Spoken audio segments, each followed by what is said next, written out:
Minute, ये ना पढ़े लिखे हैं ना कुछ जानकारी रखते हैं, ये अनपढ़ इसलिए हैं। अध्यक्ष महोदय, ये जो नए नए लोग इधर से उधर खिसक गए हैं, या ना बोले तो अच्छा ही है। समझ गए कि इलेक्शन कमीशन बाइज्ड है, ये लिस्ट है। अगर एक भी इसमें गलत हो तो बता दीजिए। हमने ऐसा देखा जहां पर पूरा पुलिस प्रशासन, भारतीय जनता पार्टी की सरकार ये कोशिश में लगी थी कि मतदाता बाहर ना निकले। नहीं है अध्यक्ष महोदय, माननीय सदस्य को जानते नहीं है कि जो जो घटनाएं मैं बता रहा हूं, मैंने एक एक घटना इलेक्शन कमीशन को टैग किया है। नहीं, भाई इलेक्शन पर चर्चा नहीं हो रही। जहां से आपने कम्युनल माहौल बनाया था देश में, उस अयोध्या से अगर कोई जीता है तो हमारे समाजवादी पार्टी के अवधेश जी जीत करके आए।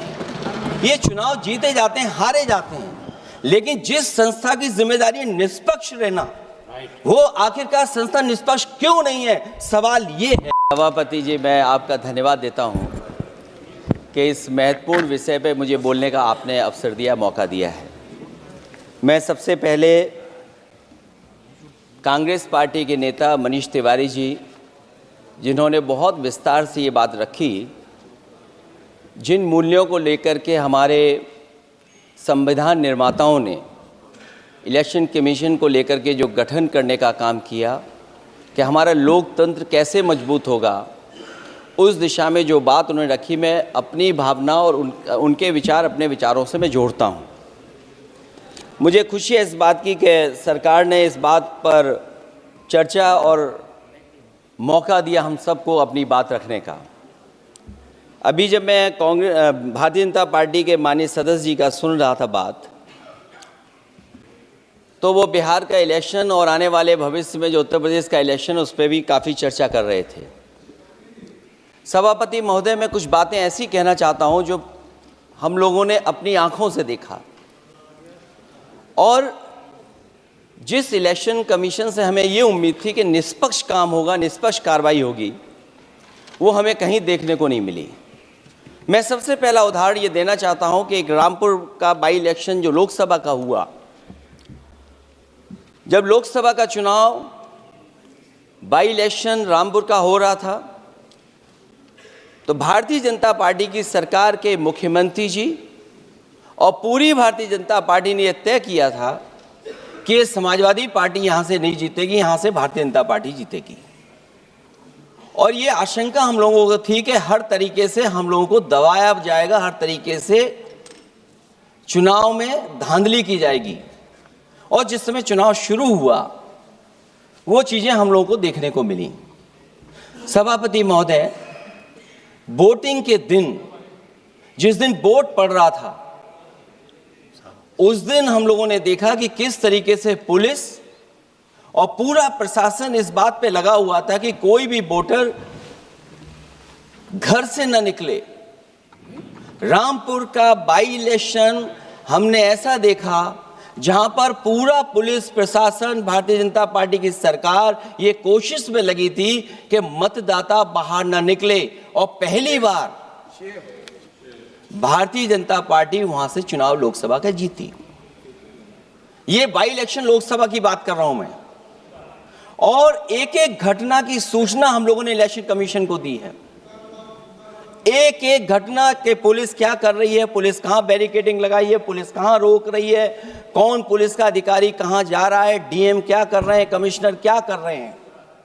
और उसके बावजूद भी इलेक्शन कमीशन ने एक भी किसी के खिलाफ कार्रवाई नहीं की। अध्यक्ष महोदय, जब हम ये बात समझ गए कि इलेक्शन कमीशन बाइज्ड है, अध्यक्ष महोदय, ये जो नए नए लोग इधर से उधर खिसक गए हैं, या ना बोले तो अच्छा ही है। एक मिनट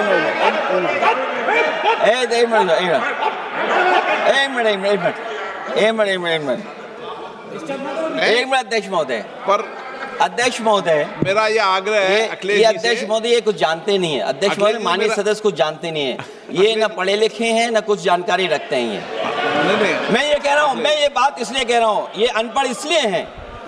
अध्यक्ष महोदय, मैं ये बात इसलिए कह रहा हूं कि जो जो घटनाएं मैं बता रहा हूं, मैंने एक एक घटना इलेक्शन कमीशन को टैग किया है, एक एक वीडियो इलेक्शन कमीशन को दिया है।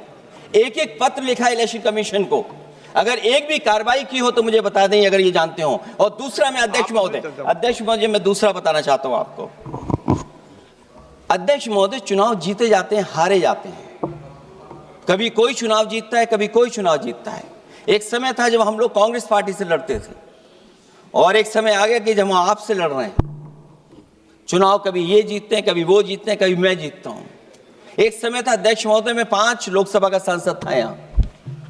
इस बार हम लोग भारतीय जनता पार्टी को दूसरे नंबर करके सबसे 1 नंबर पे समाजवादी पार्टी आई।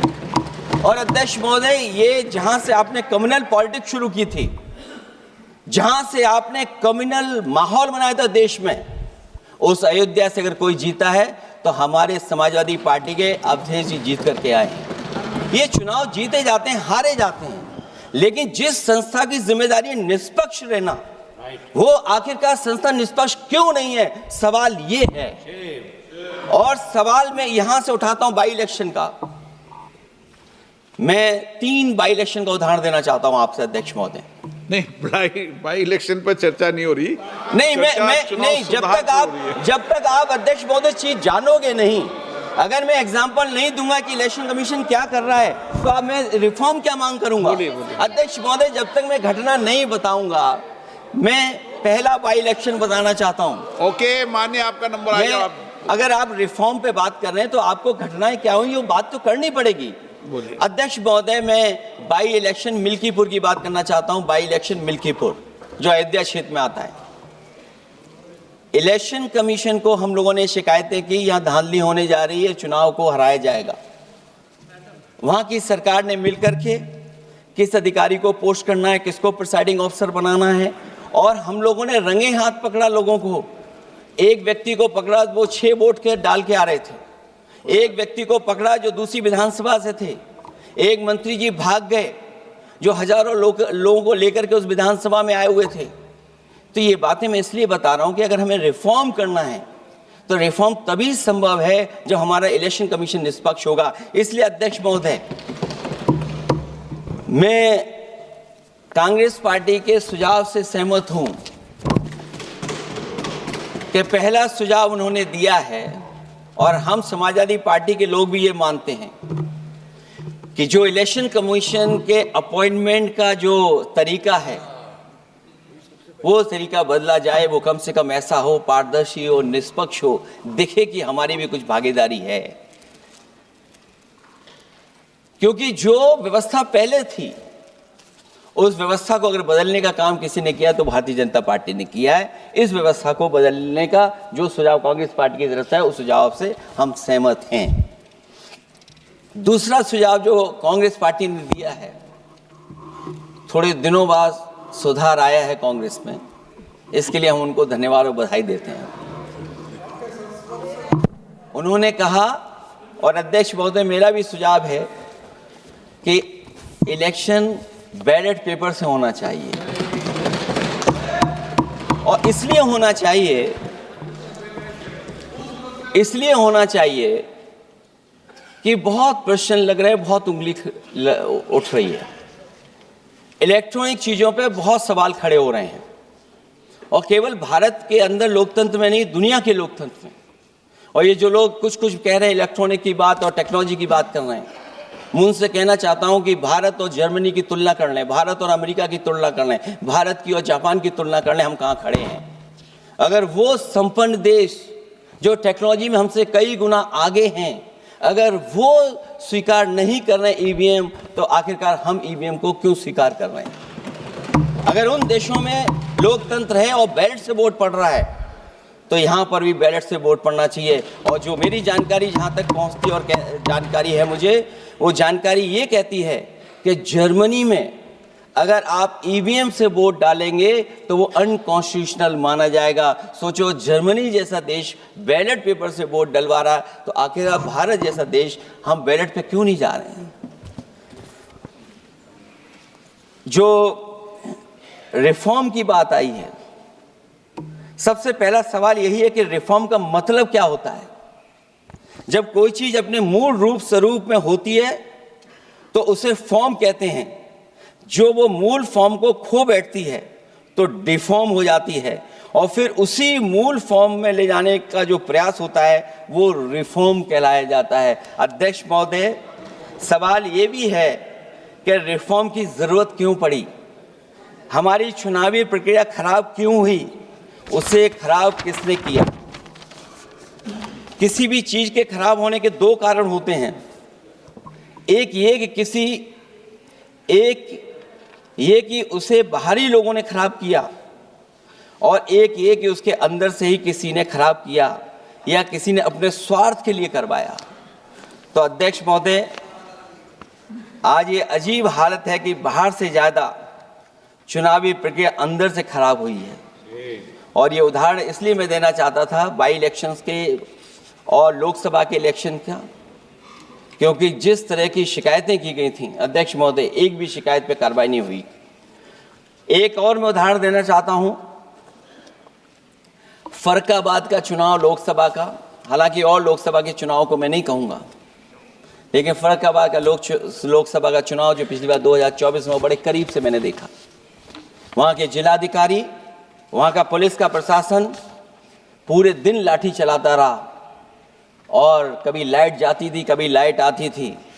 जब हम लोगों ने जानकारी करने की कोशिश की कि आखिरकार क्यों हो रहा है, तो पता लगा कि उन्हें रिजल्ट बदलना है। तो उत्तर प्रदेश का इस तरह एक रिजल्ट नहीं बदला गया, कई जगह रिजल्ट बदला गया। हम इलेक्शन कमीशन के सामने खड़े रह गए कि इलेक्शन कमीशन को बताते रहे कि धांधली हो रही है, लेकिन इलेक्शन कमीशन ने कोई सुनवाई नहीं की।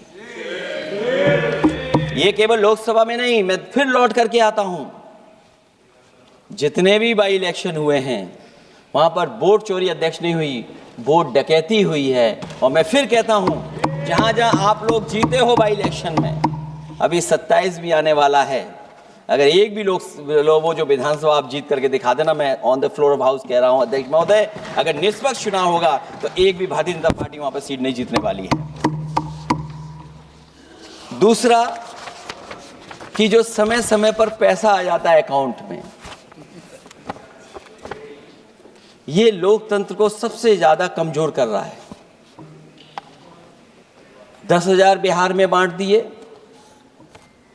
अभी सुना है कि बहुत सारी महिलाओं ने कई जिलों में आंदोलन किया है, वो 10,000 के वादे से मुकर रहे हैं लोग। और मुझे याद है कि जिस समय उत्तर प्रदेश में मैं फ्री मोबाइल देने जा रहा था, कैबिनेट से मैंने पॉलिसी पास की थी, लेकिन यही बीजेपी के लोग चिल्ला चिल्ला करके उसको कह रहे थे कि चुनाव को इन्फ्लुएंस करने के लिए ये पॉलिसी लेकर के आए हैं, ये बांटने जा रहे हैं, और उसको रोक लगवाने का काम इलेक्शन कमीशन से किसी ने किया था, तो वो भारतीय जनता पार्टी थी। तो एक तरफ तो अपना पैसा दे रहे हैं आप, दूसरी तरफ कोई जनता के लिए अगर कोई पॉलिसी लेकर के आ रहा है उसको रोकना चाहते हैं। ये भेदभाव अगर किसी ने देखा है तो हम लोगों ने देखा। फिर तीसरा, हम चाहते हैं कि मीडिया का जो रोल है चुनाव में, कुछ बात हम लोगों को समझ में नहीं आती। हमारे जो गरीब मतदाता हैं वो कभी कभी अध्यक्ष महोदय हमसे पूछते हैं कि आप तो टीवी पे आते हैं और चले जाते हैं, कुछ लोग टीवी पे आते हैं फिर जाते ही नहीं हैं। ये कारण क्या है? अगर इलेक्शन के समय पर हम पॉलिटिकल पार्टीज को स्पेस अगर बराबर नहीं मिलेगा तो शायद चुनाव निष्पक्ष नहीं होंगे। इसलिए अध्यक्ष महोदय, आपके माध्यम से मेरा सुझाव ये भी है कि चाहे वो प्राइवेट हो चाहे सरकारी हो, मीडिया में बराबर का कहीं ना कहीं हम लोगों को भी स्पेस मिलना चाहिए। इधर एक नई चीज है, नया जमाना है, तो नई चीज है सोशल मीडिया। पहली बार देखने को मिल रहा है कि जहां पर इमेज बनाने के लिए पैसा नहीं खर्च किया जा रहा अध्यक्ष महोदय, दूसरे की इमेज कैसे खराब की जाए उसके लिए पैसा खर्च किया जाता है। जो नकारात्मक जितना कैंपेन है, मैं अध्यक्ष महोदय दावे के साथ कह सकता हूं, हमारे पास कोई एजेंसी नहीं है, कोई सोशल मीडिया टीम नहीं है जो हम नेगेटिव कैंपेन रन कराते हो। लेकिन भारतीय जनता पार्टी के पास हजारों ऐसे लोग हैं और हजारों करोड़ रुपए इस बात के लिए खर्च करते हैं कि नेगेटिव कैंपेन कैसे रन किया जाए। और जितना जितना चुनाव करीब आता है उतना सोशल मीडिया से लेकर के हर प्लेटफॉर्म पर नेगेटिव कैंपेन अगर कोई कर रहा है तो वो कर रहा है भारतीय जनता पार्टी के लोग। इलेक्टोरल बॉन्ड की तो बात हम इसलिए नहीं करना चाहते हैं क्योंकि हमें तो मिला ही नहीं कुछ। अध्यक्ष महोदय, क्या बात करूं मैं इलेक्टोरल बॉन्ड की? सबसे ज़्यादा इलेक्टोरल बॉन्ड अगर किसी को मिले हैं तो सत्ता में बैठे हुए लोगों को मिले हैं। दूसरा कांग्रेस को मिला। कांग्रेस ही हमारे मित्र ऐसे कि हमें नहीं बताते कहाँ से मिलता है।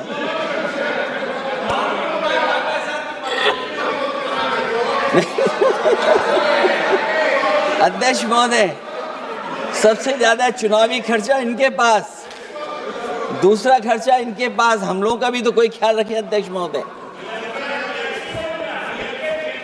वो आप बता देना। तो ये जो इलेक्ट्रॉन बॉन्ड वाला जो खेल है अध्यक्ष महोदय, ये तो दिखाई देने वाला खेल है। उसमें सोचिए कहां हम लोग टिकेंगे, कहां रीजनल पार्टीज टिकेंगी। इसलिए अगर ये तरीका चुनाव होगा, खर्चा कैसे कम हो, इस पे भी इलेक्शन कमीशन को सोचना चाहिए कि ये खर्चा कैसे कम किया जाए। जहां तक एसआईआर की बात है, जो एसआईआर यूपी में चल रही है, अभी तक 10 लोगों की जान जा चुकी है। बीएलओ जो गांव-गांव जाने की और गली-गली जाने के लिए जिनको काम मिला है, उसमें लगभग 10 लोगों की जान जा चुकी है। 9 लोगों की हमारे पास सूची है। मुरादाबाद में बीएलओ सर्वेश सिंह ने फांसी लगा ली, उन पर काम का बोझ था। 29 नवंबर में बिजनौर में बीएलओ शोभा रानी को हार्ट अटैक हो गया। 29 नवंबर देवरिया लेखपाल आशीष कुमार ड्यूटी के दौरान तबीयत बिगड़ी और फिर उनके बाद मृत्यु हो गई। फतेहपुर में लेखपाल सुधीर कुमार ने शादी के एक दिन पहले फांसी लगा ली। और इस परिवार से तो मैं खुद मिला था जाकर के। अध्यक्ष महोदय, जब परिवार के लोगों से बातचीत हुई तो उन्हें ये बताया उन्होंने कि इतना काम का बोझ था उनके ऊपर, अधिकारी इतना दबाव बना रहे थे कि वो क्या करते। और जो इलेक्शन कमीशन ने अध्यक्ष महोदय कहा कि हम ट्रेनिंग देंगे बीएलओ को, मैं ये दावा कर सकता हूं कि उत्तर प्रदेश के बहुत कम बीएलओ को ट्रेनिंग मिली होगी। और यहाँ मैं कह सकता हूँ कि एक भी बीएलओ को ट्रेनिंग नहीं दी गई जो देनी चाहिए थी। और जो बीएलओ लगाए गए हैं, उनका पूरा परिवार लगा हुआ है कि कैसे भी अपने बीएलओ जो परिवार के सदस्य हैं उनकी मदद पहुँचाएं। महिला है वो फॉर्म नहीं भर सकती, कई बार उसके परिवार के सदस्य लगे हुए हैं कि कैसे फॉर्म भरवाएं हम उनका। तो 9 लोगों की जान गई है। हमने अपनी पार्टी की तरफ से तो 2 लाख रुपए की मदद की है। हमारी मांग होगी कि चुनाव आयोग और इस लोकतंत्र को मजबूत करने के लिए जो मदद होनी चाहिए 1 करोड़, और उनको सरकारी नौकरी मिलनी चाहिए। धांधली कैसे होती है, चुनाव होने से पहले ही वोट कट जाते हैं। हमारे राजीव राय जी बैठे होंगे माननीय सदस्य, वो किताब लाए हैं कि नहीं लाए हैं? चुनाव घोषित नहीं हुआ वहां पर, लेकिन सरकार के लोगों ने मिलकर के वोट पहले ही काट दिया। अध्यक्ष महोदय, वहीं से दिखा दो, ये लिस्ट है। अगर एक भी इसमें गलत हो तो बता दीजिए, एक भी गलत हो अध्यक्ष महोदय। चुनाव हुआ नहीं उससे पहले इलेक्शन कमीशन ने वोट काट दिए। और कितने वोट काटे हैं? 15,000 वोट काटे हैं। और 2027 के 22 के चुनाव में मैंने आरोप लगाया था कि इलेक्शन कमीशन ने जानबूझ करके और सरकार के लोगों ने मिल करके उत्तर प्रदेश में हर विधानसभा में वोट काटे थे और चिन्हित कर करके वोट काटे थे। और ये चिन्हित किया था कि ये समाजवादी पार्टी का वोट कौन है जिसको काटा जाए, और हजारों की संख्या में वोट काटे थे। और जब इलेक्शन कमीशन से हम लोगों ने शिकायत की तो उन्होंने एफिडेविट मांगे थे। मैंने हजारों लोगों के एफिडेविट दिए थे अध्यक्ष महोदय, और ये कहा था कि ये जिंदा थे। 17 में वोट डाला उन्होंने और 22 में जाकर के उनका वोट कट गया है। लेकिन किसी भी अधिकारी के ऊपर अभी तक इलेक्शन कमीशन ने कोई कार्रवाई नहीं की। इसलिए सुधार की ये प्रक्रिया चुनाव आयोग से ही शुरू होनी चाहिए। चुनाव आयोग को निम्नलिखित बातों का सुधार करना ही होगा अध्यक्ष महोदय। चंडीगढ़ में कैमरे के सामने की चोरी पर, बंदूक तानकर वोटरों को वोट डालने से रोकने पर, उपचुनाव में चुन चुनकर एक अधिकारी पोस्ट करने पर, जीतने के बाद भी सर्टिफिकेट बदल देने पर, चुनाव आयोग को हमारे द्वारा दिए गए हजारों एफिडेविट्स प्राप्त न होने की झूठी बात पर, जबकि हमारे पास जमा करने की रसीद है, वॉशिंग मशीन फार्मूले पर जिसमें एक दिन पहले का भ्रष्टाचारी अगले दिन भद्राचारी हो जाता है और ऊंचे पद पर बैठा दिया जाता है। सत्ताधारियों के पैसे बांटने पर पकड़े जाने पर सिद्धांतहीन राजनीति पर भी होना चाहिए। चुन चुनकर पीडीए के वोट काटने पर भी होना चाहिए।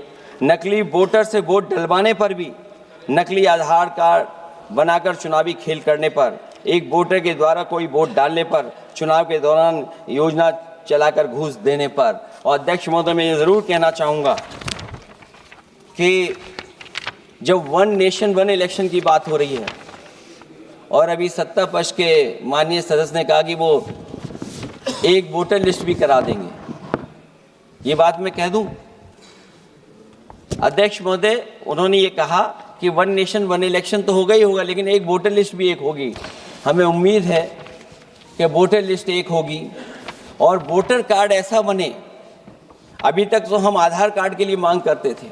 देश के प्रधानमंत्री जी कहते हैं कि हम तो कई समस्याओं का समाधान कर चुके हैं। सेल्फ एफिडेविट, सेल्फ अटेस्टेड अगर आप दे देंगे डेट ऑफ बर्थ तो हम स्वीकार कर लेंगे। लेकिन अब सुनने में आ रहा है यूपी में आधार ही को स्वीकार मान ही नहीं रहे हैं उसको। आधार जैसा कार्ड जो जिसमें सब कुछ डॉक्यूमेंटेड है, आपके फिंगर्स हैं, आपकी आई है, आपका पूरा डिटेल है, उसके बाद भी आप आधार को नहीं मान रहे। इसका मतलब ये एसआईआर नहीं है, ये अंदर ही अंदर एनआरसी वाला काम कर रहे हैं। क्योंकि हमने उत्तर प्रदेश में सुना है कि वहाँ के मुख्यमंत्री जी कह रहे हैं कि हम डिटेंशन सेंटर बना रहे हैं। वही एसआईआर में जिसका नाम नहीं, उसके लिए डिटेंशन सेंटर की जरूरत है।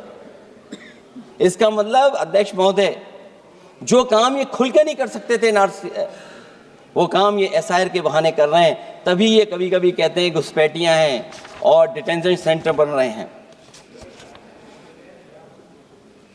दरअसल सबसे बड़े सुधार की जरूरत यह है कि लोकतंत्र में फिर से भरोसा जगाया जाए। ईवीएम को हटाकर बैलेट से चुनाव कराए जाएं। चुनावी धांधली होने पर तय समय सीमा में कार्रवाई हो। विपक्षी अनदेखी न की जाए। विपक्षी शिकायतों पर पक्षपात न हो। चुनाव आयोग निर्भीक हो।